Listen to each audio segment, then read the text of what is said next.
War heroes from across the region have been attending a special reception in London where they were presented with the Légion d'honneur, the highest award for distinction in France. The ceremony took place in the splendour of the French ambassador's residence in Kensington. It was to honour the men for their role in liberating France during the Second World War. Let's find out how it went with Alex Dunlop.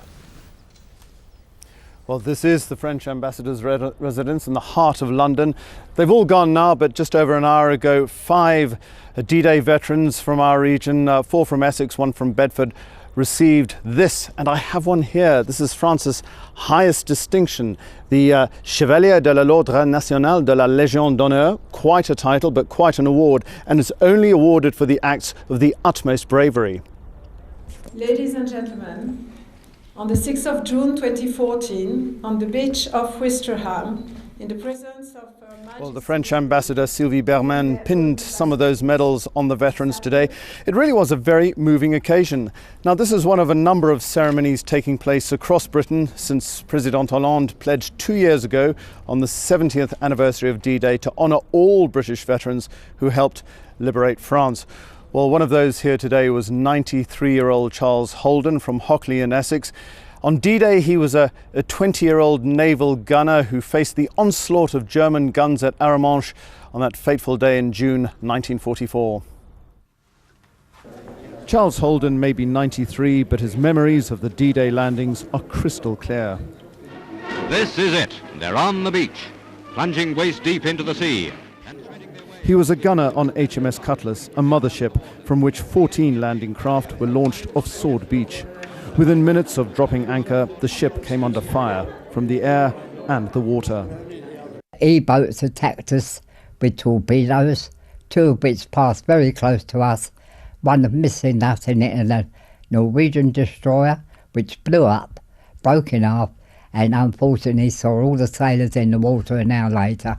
Several landing craft snagged and broke up in the heavy swell. The soldiers on board didn't stand a chance. The memory still haunts him. As I lowered these troops down in the landing craft, they were all looking up at me, and I can't forget that. I could see him to this day. To be decorated with the Légion d'honneur 72 years later means the world to Charlie Holden.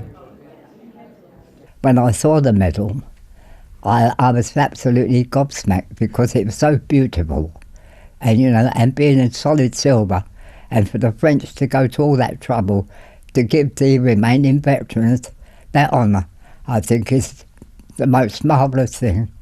It means so much, doesn't it? Yes, it does. Well, Charles, what an immensely impressive guy. We caught up with him again this evening and he said he wouldn't have missed this for the world. We asked him what he made of finally receiving his Légion d'honneur. I said, do you mind that it's 72 years late? Not a bit, he said. But he was very keen to emphasise, get the message out there that this medal was not just for him, but of course for the hundreds, for the thousands who never made it back. I think we should reflect that many of these men were teenagers when they earned France's highest award. Of course, they're now an ever dwindling band of heroes. But for those here today, this honour has been a long wait, but one that was worth it. Back to you. Alex, thank you very much. Now, it was very chilly last night.